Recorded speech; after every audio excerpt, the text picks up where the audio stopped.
Welcome to another edition of Biloxi A to Z, the insider's guide to what's happening in Biloxi. This is being recorded for Friday, April the 14th, 2023. Spring break is this weekend in Biloxi. We'll have information on the traffic plan as well as some tips from the Biloxi Police Department. Thunder over the sound. The U.S. Air Force Thunderbirds are coming to Biloxi later this month. Keesler and the city held a joint press conference at Biloxi City Hall earlier this week. We'll have the details. We'll also have some road and park closure reminders, as well as the weekend forecast and weekend schedule of events. But we begin with the traffic plan for this weekend's spring break festivities set to take place throughout the city. Joining me today is Chief John Miller of the Biloxi Police Department to discuss the upcoming event that's going to be here this weekend, the spring break event. Chief Miller, I know we've done this several times over the years and that you're very familiar with what happens. Can you bring some of the folks up that maybe are new to the area of what they can expect? Sure. So we can expect some really heavy traffic. The problem is we don't really know when that's going to start. It could be Friday and it could be Saturday, early or midday Saturday. But more than likely this year, we're going to experience some pretty heavy traffic probably starting on Friday.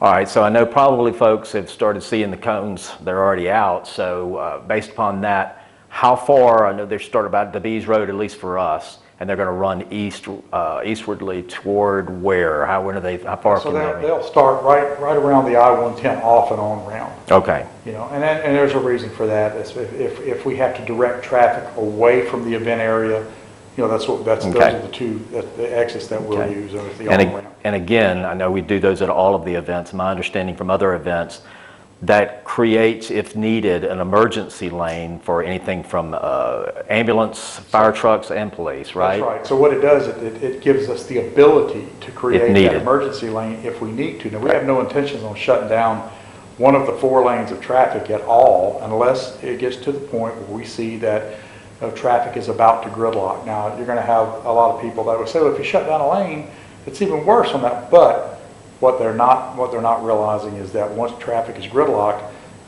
public safety is just like anyone else. We can't. There's nowhere for these people to pull over and let public safety by. So when we see it getting slower and slower. At that point, we'll implement the traffic lane and we'll close down the innermost lane for emergency use vehicles only. And who's going to appreciate that is somebody that's having a medical problem, a medical issue, and they need an ambulance there.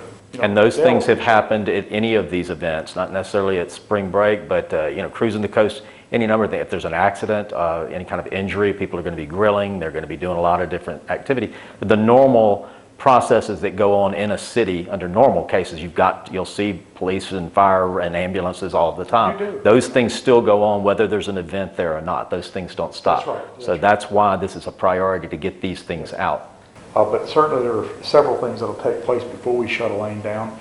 One is if traffic is backing up. Before we shut down a lane, we'll go and close down all the turnarounds to force people east and west. Because what we have seen are a lot of people just want to stay in that one little area and be seen. And so they'll go down to the turn bay, they'll turn in, and then they'll hold up. As it fills up, it spreads out. 75 cars behind them until they can get turned.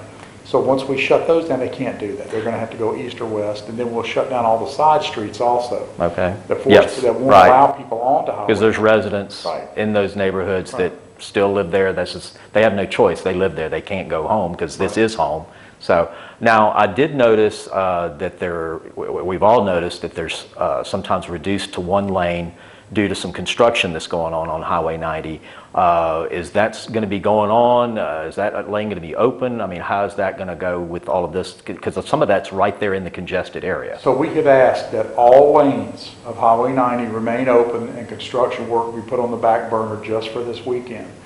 And I know that's a major issue for some of the construction companies and the time constraints that they're under. Timelines, right. But at this point, everyone has, to my knowledge, has agreed that there will be no lane closures. Well, it's going to be difficult to work in those conditions anyway. Well, one lane closure we would not be able to shut down and go to an emergency. It would eliminate your emergency lane. So that's, again, back to that. That is the reason for that is primarily for emergency personnel to be able to freely move east and west.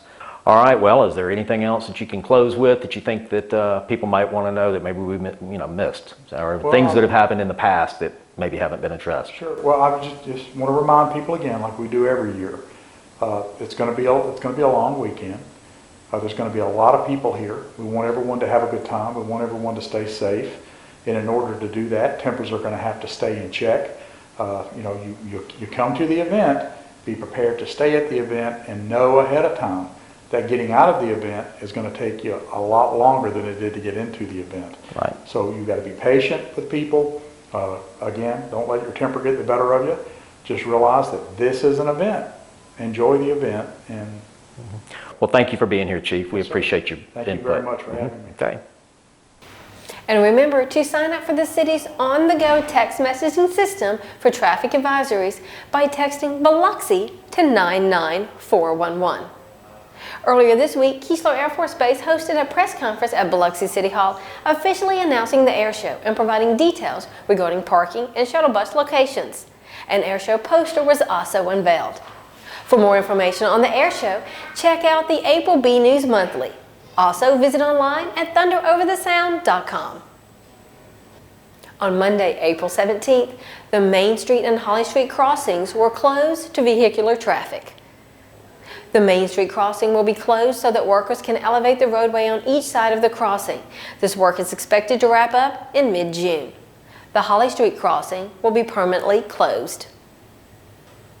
Many of the soccer fields at the Pops Ferry Recreational Facility remain closed while the city determines the best plan to replace the lighting, electrical panels, and light poles. The fields north of the dog park are closed 24 hours a day, and the fields north of the pickleball fields are open only during daylight hours. Vandalism to the electrical panels, as well as the poor condition of the lighting poles, has caused the closures. No timeline is set for the work, as well as for the reopening of the fields. The dog park and the pickleball courts remain opened. The Biloxi City Council did not meet this week. The next meeting is set for Tuesday, April 18th at 1:30 p.m. at Biloxi City Hall. To see the meeting agenda, visit online at biloxi.ms.us and then click here.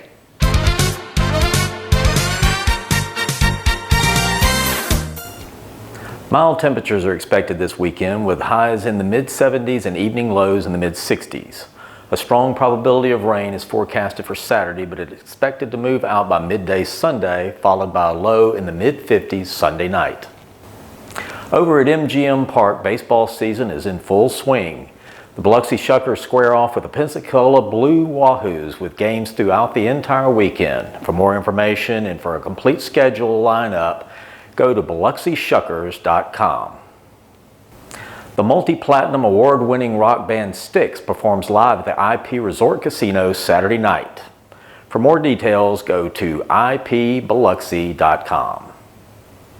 And of course, the Ground Zero's Blues Club lineup includes award-winning blues artists performing throughout the weekend.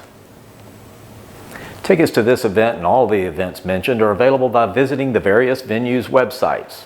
And to see a list of what's happening throughout the month, check out the Biloxi Community Calendar in the April issue of B News Monthly. It can also be viewed on the city's website by clicking right here. We leave you today from high atop a light pole at the Pops Ferry Recreational Complex, where an osprey was nesting earlier this week. Have a great weekend, and we'll see you again next week.